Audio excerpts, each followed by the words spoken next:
Okay, welcome to Urban Forecast. This is a listeners' questions special. It's our first listeners' question episode because it's the first listener questions that we had. But if anybody has more questions, then please ask either me or John on LinkedIn, and we will do another episode of this to answer the questions. So, first question from Stephen. What are your predictions for how cities will change by 2050? Good morning, Oli. That's a big question to start with.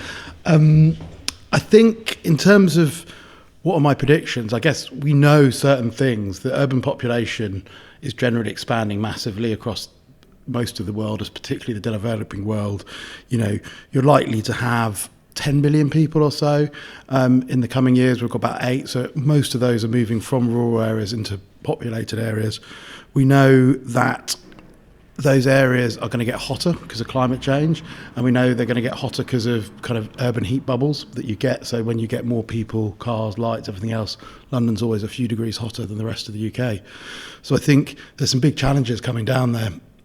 And I guess it's about what we do and how we react to that prior to 2050. So I think what I would like to see, I guess, would be a big push in those urban areas that's going to happen. So we're going to densify. Well, London and other cities are doing that. Are we going to kind of green our cities up? We're doing that, I think, generally. I mean, only last week, we got planning permission for Camberwell Magistrate Court, and there we kind of converted a road, a dual carriageway effectively, that was round this old existing building, and converted that into public green space, which meant a massive increase in the biodiversity net gain of that area. So trying to see how roads transform. I know you've talked about that before, Oli. Yeah, so my big prediction is the impact that autonomous vehicles are going to have. I think, with any change, it happens slowly and then very fast. And you see that with adoption of AI, where lots of little AIs existed for a long time and it wasn't really making a significant impact. And then ChatGPT comes along and suddenly that change happens so fast. And I think you'll see this with autonomous vehicles. At the moment, there's lots of vehicles that are enabled, but there hasn't been widespread adoption. But if you look at like Uber's business plan, there is just an assumption that their profitability will be increased when they don't have to pay drivers. And that they really do imagine that is what will happen. And what I see happening, beyond that, is that this idea of privately owning your car will just diminish, and it will happen very quickly. And why pay to have a car sitting outside your house when you could just have some sort of membership of a car that will, you tap in your phone where you are, and it comes and it picks you up and it drops you off.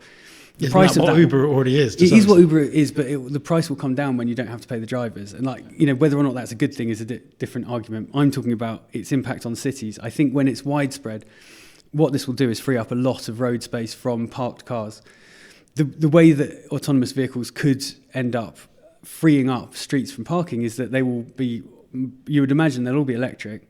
So they'll go off and they'll have a docking station that's in somewhere outside of a busy city, because it's going to be a lower price for it to go and charge itself, and then just drive into the city and sort of move people around. Then when it needs to go charge, it goes back to its docking station outside of London. So it never really needs to park in London in a driveway or on a roadside. So there's 34 square kilometres of London is dedicated to parking at the moment, which is more than 5 times the size of Hyde Park. So, can you imagine all of the sides of the streets that are currently, look outside our window, it's just full of cars. What can you do with that space? You can increase pedestrian, increase the size of pavements. You can add planting in those spaces that aren't needed for parking. And so you could then get a reversal of the urban heat bubble effect if you can introduce lots and lots of greening, because you can bring down the temperatures in cities by about 8 degrees by having trees that shade streets, which is really significant. And you are seeing now in cities around the world, this urban heat bubble effect is actually killing people. It's that much of a problem. As temperatures are going up and cities are becoming denser, the temperatures that you're getting are actually dangerous now. And so there does need to be... Do you think, yeah, I mean, I totally agree, and I get quite excited by the visions of that for London and kind of want to draw them. Maybe we should. But I think the challenge I see is maybe it won't be quite what you think because it's going to be full of water, right? The problem is you might need a giant Thames barrier or whatever, because otherwise the whole of central London is going to be possibly 2 metres underwater. Well, we've already got a Thames barrier. With that, but it's going to be topped over. That's the thing. Yeah, that's well, bigger. So you're going to have a nice big pond in your garden in the middle, spreading through the whole of Zone 1 and Zone 2. So I think that is something we should consider. I mean, I think 2050 you're not going to get the worst effects of it from what I've read, but it's the tipping point, I believe, where it's going to really start impacting. So between 2050 and 2100, or what do you call it? Yeah, 2100, whatever the right term is. That's the point where you're going to start to see that environmental effect. And a lot of these low-lying cities like London, New York, Amsterdam are really going to be under threat. So we might kind of do all this good work, but there's going to have to be some serious engineering or, climate management. Which I think goes on to the next point, where I think that, this is going to be a less visible effect, but like the idea of digital twins for cities will start to make an impact. So as an example, Lisbon has got a kind of AI flood defence, which is able to use predictions to sort of change the defence. And because it can improve water management on both sides. So as well as mitigating flood risk, it can mitigate drought risk. Can you just explain what an AI twin is? Well, digital twin is anything from, like, when you have a Revit model of a building, we use them in a sort of dead way, but with the sort of advance of building information modelling, BIM, you can hand over that model and the client can use it as a sort of live digital twins, the expression of any model that will basically replicate the things that are happening in your building. So it can be linked to sensors in the building, so it can then start to regulate in real time the building's actual performance. If it's linked to the BMS, the building management system, as it detects heat going up, it can shut windows and stuff. That's a very simple one. But the idea is that it's linked to a digital twin that is a cloud-based digital version of the building that you can then kind of go in and tweak. But we're talking in real about time. a city here. So you're saying the whole of, like, now we get all these Z maps and View City and stuff. They've got a whole massive, really detailed maps of the whole of London, say. Is it that Yes. that map could then go, well, if the water rose by 1 metre, what would actually happen? Yes, you can manage large systems. So Lisbon's got a flood prevention one, Pretoria's got a waste management one. So, is the whole thing modelled in 3D? Not necessarily. It's the idea of like digitally mapping your streets and your refuse routes and your, having sensors on your large-scale waste management facilities. So you can start to say, oh shit, there's too much water here, or there's too much waste here, there's too much, there's a build-up of waste happening in this tip here, we need to empty this one's still got capacity. So you can start to manage cities through the use of these kind of digital cloud-based tools. It's really interesting. And I think that's, when we talk about how you mitigate flood risk, I think using these sort of sensors and then computer systems to be able to manage in real time some of these environmental issues is really interesting. And then I think I'm just trying to work out the connection, because I do think it's interesting, but like a local authority or a regional authority like the GLA, I guess they're doing stuff like that, aren't they? They go, well, what's going to happen to London? And and I'm sure Paris and other places are doing similar. But yeah. like, what does it, like, what, I don't know, it does sound good, but what is the positive? I can't quite work out what this digital twin is doing. So if there's flooding, there's not much you're going to be able to do unless there's a flood barrier, right? Is it more about modelling into the future and seeing about how we can prepare today, or is it more about a reactive thing going, we've got too much waste in a dump? I think it's both. It can look at the weather, and like, it's not going to be doing, yes, you could do a 100-year simulation, but I think these are much more looking at the weather fronts coming in, making preparations, so there's a big weather front and you might get a surge storm and therefore you might get flooding event. It's like a kind of enhanced and also Met Office thing. You'll be able to, it's not just about being able to raise a barrier, it's about like where you've got spare capacity and being able to open and close different pipes to be able to... We should get someone to come in and talk about that. I think it'd be interesting. Yeah, you don't think I'm an expert on this? No. Correct. But yeah, just knowing where your capacity is, so you can start to move water towards where there is spare capacity, to be able to anticipate where your next pressure point is going to be. It's sort of, when you say it, it kind of sounds like fantasy stuff, but like this is... I don't think it's fantasy stuff. I'm just trying to work out what it's it's different from the climate models that people have been doing for years. Yeah, it's much more reactive. It's much more reactive, yeah. Yes, you've got sensors on certain points that's feeding live models. My only reservation, and this is where you get kind of like data overload from information. Like I know on a lot of the projects we do now, they do a lot of movement monitoring, so all through Crossrail, but we've done it on various railway lines. You have all these sensors everywhere. And I know with Crossrail, they had like injection stations, didn't they? Like where they put loads of concrete into the ground. So say if central London in certain zone 1, all listed buildings, if they start to sink too much because they're digging underneath it, they had like injections of like a special type of concrete to pump the ground back up. It's totally mental stuff. Like there's a really good Crossrail program about it. But I guess they're kind of monitoring to see that so they can have a reactive response. Yeah, and I think the point of it being a sort of AI-enabled digital twin is that it doesn't get data overload because it is a computer, and therefore it's capable of handling data in a way that humans aren't. And it should be giving them prompts to the controllers going, these data facts. I think it's self-controlling. It can be self-controlling. Other than obviously it needs to be monitored, but like it would have a self-reacting process. So X input creates Y reaction in the system, which I think takes it away from being something that overloads a sort of human. Yeah, I mean, my only worry about that is it gets crap data and then does start doing weird things that, you know what I mean? You could hack Skynet. Yeah, eventually you could just hack Lisbon and just like open all of its flood barriers. And then flood kind of like city, like a Bond plot. I think the other point, of that question, what's our predictions with how cities will change by 2050? I think you have to talk about retrofit. Mm-hmm. 80% of the buildings that we need for 2050 are already here, but they aren't going to be performing in another 30 years in the way that they will need to. So therefore, one, they need to have higher capacity, they need to accommodate more people. We've got, 70%. So in 1920, 20% of people lived in cities. By 2040, it's going to be 70% of the world's population, and that's 10 billion people, so that's 7 billion people living in cities.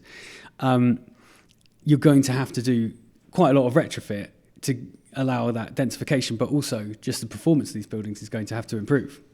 100%. I mean, yeah, I think there's still great opportunities in lots of cities for kind of retrofit, and we're seeing that, and quite a lot of money actually available for doing retrofitting in various green funds and stuff. So I think we'll need to do more of it. I mean, we're really pushing it in terms of us. There's a good exhibition on at the moment, the Building Store, little plug, we're involved in it.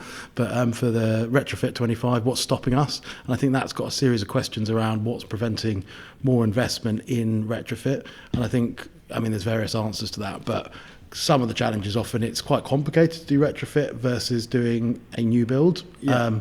Do you know the person that we should get on to talk about this? Octopus Energy have got this really good new initiative, which is the zero bills house. So they've taken a Victorian property and made it zero bills. So it's not like whether it's net zero is sort of relevant, right? They've gone, let's do it at zero bill.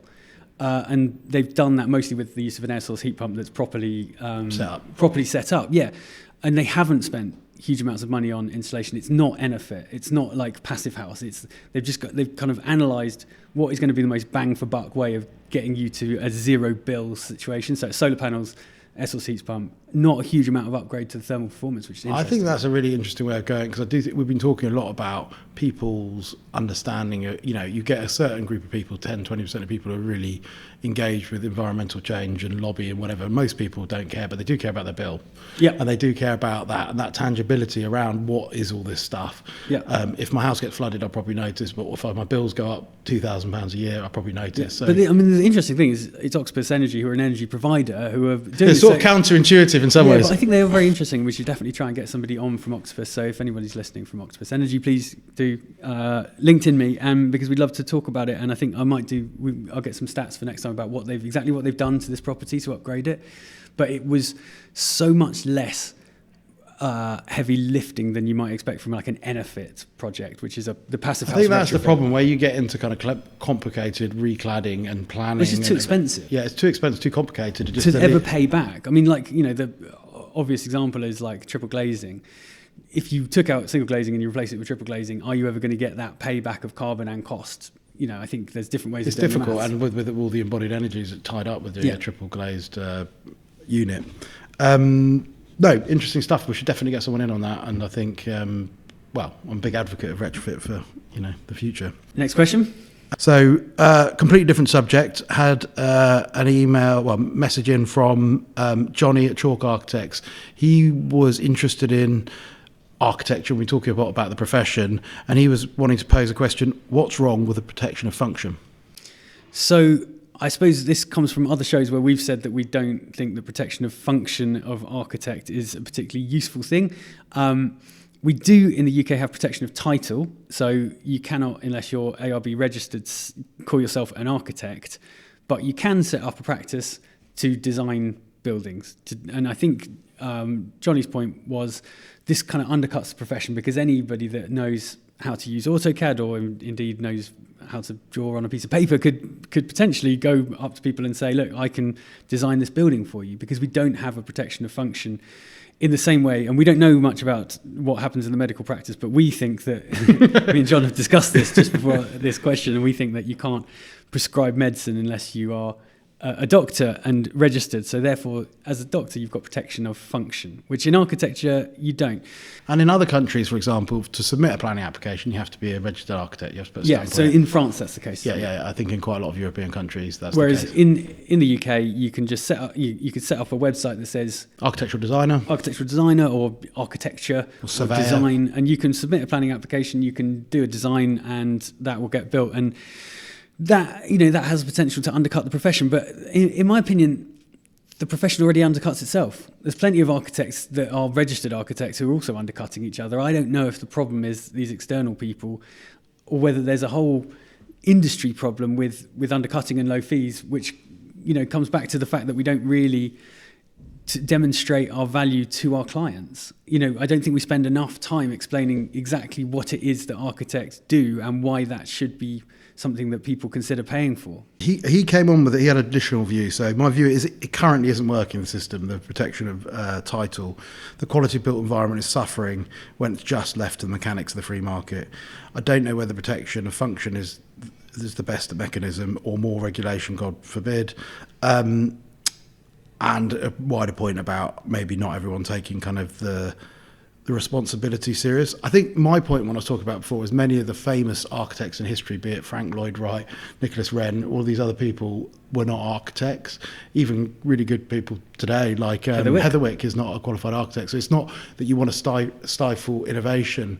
I guess with the new Building Safety Act and all those other things, you have to be competent, which in some ways I think creates a level of requirement to be qualified. I mean, I guess being ARB registered and other things like delivering projects over years, and the new PD courses, principal designer courses, provide some of that. So I think if you're a big client, you can't just point any old person. I guess it's maybe and most of the projects we work on, I can't imagine our clients not appointing an architect on a bigger scheme. No, that's right. And I think the problem that I think does exist in the industry is that at the smaller end, at the domestic scale, when you're talking to people about house extensions, you are probably competing with people that aren't qualified architects. That's probably where it is more, yeah.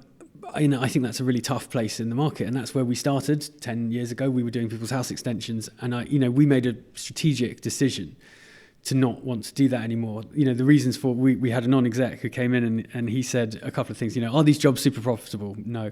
Are they repeat clients? No, because if you do a good job, they just live in that house. And he was like, that's interesting, because what you really want to be trying to attract as an architect is repeat business on things that have decent margins, and so that leads you towards the decision, or it did for us certainly, to actually not want to really go fishing in that pond anymore, and instead try and move the business towards what we do now, which is regeneration, retrofit, larger scale, for developer clients, because they will commission you again and again, or institutional, or But I think, I guess his point's driving from that there's more. I mean, maybe it's more around fee. I don't know. He's saying the current isn't working. I think most architects you speak to, and we've had conversations, are struggling a bit. And I mean, the wider economy is struggling, so architects as part of that are. Yeah. And I guess he's proposing protection of function.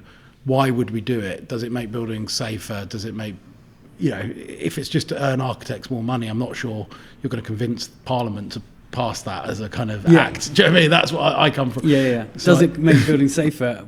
Possibly not. I don't know if architects have necessarily covered themselves in enough glory when it comes to the history of safe buildings to be able to make a point that architects are going to be better than surveyors at delivering safe buildings. But I mean, look, I'm not totally against protection of function, but I think it did need to be thought about, and it's probably not my top priority. I mean, I do think the race to the bottom in terms of fees is problematic and challenging in the industry. But actually, normally, it's architects compete with architects in that case. Yeah, and I do think, I think that, you know, if ARB or RIBA, if they wanted to do something useful, it would be a client's guide to what a reasonable fee is. And that's I think client's guide to engage in an architect, they used to do it, particularly for domestic. I don't even think they do it anymore. They've changed it. It never set out the fees anyway. No. It just set out all the horrible responsibilities the architect had. It never said, and also, by the way, you should expect to pay X percent.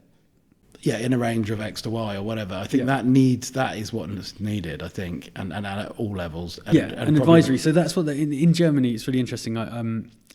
Ross Hutchinson, who is another architect, and I were discussing this, and they're doing a project in Germany where they've got a very, very different system. So the equivalent of the RIBA there publish not only guidance on the percentage of fee you should expect to pay as a client, and this is for professional and domestic, but also, and that's presented as a percentage of the construction value, they also publish guidance on how to calculate the construction value, because that's the sort of missing part. So in the UK, we've got like SPONS, which is more for QSs, and it'll say, but in Germany, it's published by the kind of the equivalent of the RIBA that says, you know, if your building's 1,000 square meters and it's commercial, use this equation, and they then have like different levels of complexity. So you can be like, okay, if we're all happy that the architect's just doing the like absolute minimum standard of deliverables, that's this percentage. And if you want mid-range, it's this. And if you want super high-end, it's this.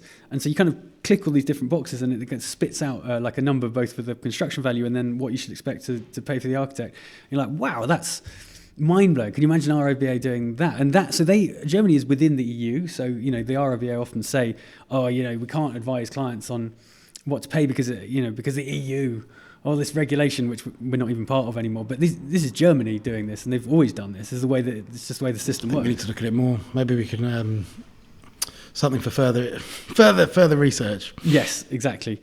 Any other points? Any bits of news? Got 2 planning consents on Wednesday. That was good. Got 2 nice planning consents, last week. That was both been kind of in the pipeline for quite a long time, quite complicated. I'll talk about the one I did. Maybe you mention the one you were more involved in. We both did a bit on both. But so Camberwell Magistrate Court for Criterion Capital, major consent, 134 new homes, 35% affordable, 150 hotel rooms and a massive public plaza. I think I mentioned earlier there, we've converted a kind of highway, well not highway, it's like a road that runs around it, the public highway, into publicly open amenity space, and you've got sky gardens in it, so really exciting retrofit. And it's a big retrofit, so do you want to, like, the carbon saving on that? Massive carbon saving, over 4,500 tonnes of carbon in that in the concrete frame that's there, and then adding additional stories onto it, and then actually, because we're stripping off the facade and recladding that with high performance, and then all kind of modern, I think 75% below building regs where the planning requires 35%. So good operational and embodied energy, and good urban greening and biodiversity. So really exciting project. So it is possible, so that's good. So the one I got planning for on Wednesday was in Hackney. So went to the committee there. We got unanimous. It was a very short committee session, actually. It was good because it was very supportive. It's a new build. It's in London Fields. Our office is based very close to it, and I used to live in Hackney and spent 10 years of my life in that sort of area. So it was really great to have something on home turf. So it's 19 residential units, but that's only kind of half of the area of the building. So the rest is all commercial next to the fisheries. So really nice mixed use in a really kind of thriving urban location. And again, it's been a long process with the planners, but everybody very happy with the result. Yeah, I mean, I think the interesting thing on the one I did in Southwark, and I think Southwark were really good, the way they engaged over the period, was there's this challenge about viability. And, I think we hear this time and time again from our developer clients, but particularly on this site, which 4 million public use, so there's a sort of default position of 50% affordable. It was delivered just over 35%, was agreed in the end. And because of the overall public benefits, really, the balance of the planning argument, so you've got a big community centre there, recording studios, big public plaza, massive entrance space. And it was good to sort of see the authority, because they were nervous about that, I'll be honest, and there was a lot of discussions, but I think we want to see things come forward, so there's got to be this balancing act that happens. And I think the developer and Southwark were pleased in the end that they found that compromise, but it's challenging. Good. Well, thank you very much, John, for that. And like I said, if anyone's got any more questions, we'll do another session on this. Great, thanks.